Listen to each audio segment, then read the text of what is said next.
Et on vous dit le royaume Madara, parfois appelé Yadala, était un royaume africain occidental situé dans les monts Madara et ce qui est le nord du Cameroun. Ce qui est le nord du Cameroun. Donc ils ont fait des recherches, ils ont vu cela. C'est pour ça qu'on vous dit ici, là, le royaume de Ndjor, d'autres on dit souvent le royaume de Banjou, d'après les Allemands, est un ancien royaume situé dans la région de l'ouest du Cameroun actuel. Il fut fondé au XVIe siècle. Maintenant, on va aller dans la période encore très éloignée de l'histoire du Cameroun. On va aller à la période encore très éloignée. Avant même que les Bamoun ne soient ce qu'on appelle Bamoun, le nom Bamoun, avant qu'eux-mêmes ils ne soient là, avant même les Fulbé, avant même ces royaumes que j'ai cités, qui ont été même bâtis au 8e siècle, il y avait déjà la vie au Cameroun. Et on va vous le montrer maintenant.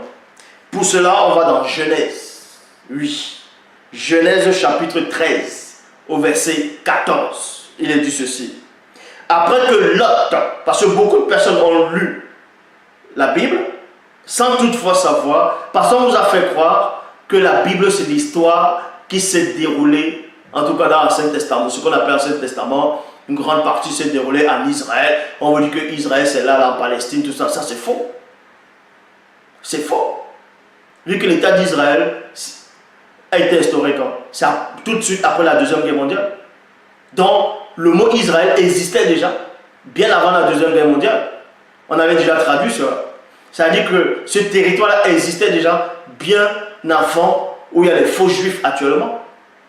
Donc, vous devez comprendre ici que l'histoire de la Bible, je le répète encore, vous allez beau dire que la Bible, c'est venu pour tuer les Noirs, tout ça.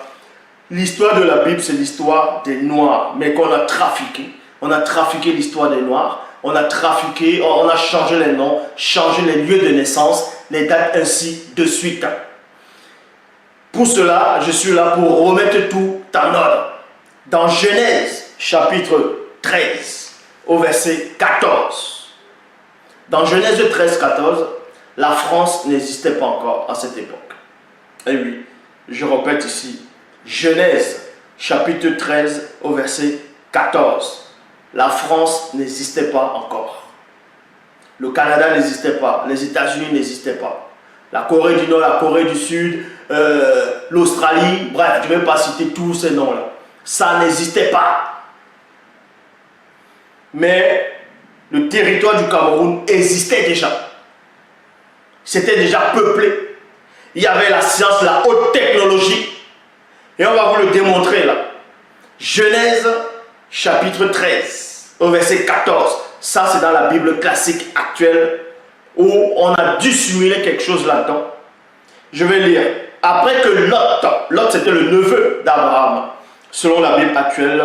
Après que Lot fut séparé d'Abraham, le Seigneur dit à Abraham, c'est-à-dire Abraham, porte ton regard depuis l'endroit où tu es, virgule, vers le nord et le sud, vers l'est et l'ouest, point. Mais ici, quand on dit vers le nord et le sud, vers l'est et l'ouest, on parlait de quel territoire ici?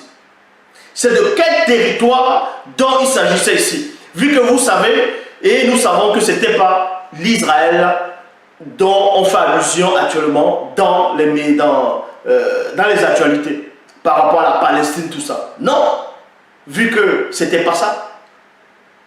Ici, il est question de quel nord, de quel ouest, ainsi de suite. Pour cela, on va aller dans la version authentique, originelle, les vraies écritures qui n'ont pas pu toucher. C'est dans Bémotédi, c'est-à-dire Origine, chapitre 13, au verset 14, il est dit ceci. Et l'entité apparut à Sango. Sango, c'est Abraham. Son vrai nom, c'est Sango. Est-ce que vous comprenez? C'est comme ça qu'on le nommait dans l'Afrique ancestrale. Donc, l'entité apparue à Sango lui ouvrit les yeux spirituels et lui dit, 2 points, après que Mboti c'est qui? C'était Lot. C'était Lot qu'on nommait Mboti. Pourquoi Mboti? Et pourquoi Abraham s'appelait Sango? On va d'abord entrer par rapport au nom en Afrique. Vous devez comprendre que dans l'Afrique ancestrale, la notion du prénom n'existait pas. Le prénom n'existait pas. Le prénom en langue originelle, c'est-à-dire en langue douala ancien, ça veut dire Dinala Mukala, donc le nom du blanc. Le prénom n'existait pas dans l'Afrique ancestrale. Comment on nommait les gens? On nommait des enfants en fonction de l'événement qui se produisait, en fonction de la situation, vous voyez, en fonction des circonstances, en fonction de ce que l'enfant prophétiquement, ce que l'enfant devait accomplir. Donc, Lot ici se nomme Mboti. Mboti qui veut dire quoi? C'est l'habit. C'est l'habit, c'est un manteau. Pourquoi un manteau? Parce que dans la Bible actuelle classique, on vous dit que Lot se trouvait dans la ville de Sodome, c'est-à-dire dans cette ville-là, Sodome et Gomorrhe, là, et il y avait des abominations qui s'y commettaient là-bas. Mais son âme, selon l'apôtre Pierre, son âme était journellement tourmentée des œuvres criminelles de ce qu'il voyait et entendait. Mais sauf que Lot n'a pas été influencé pour participer à ces abominations. C'est parce qu'il était couvert. Il avait un habit de protection.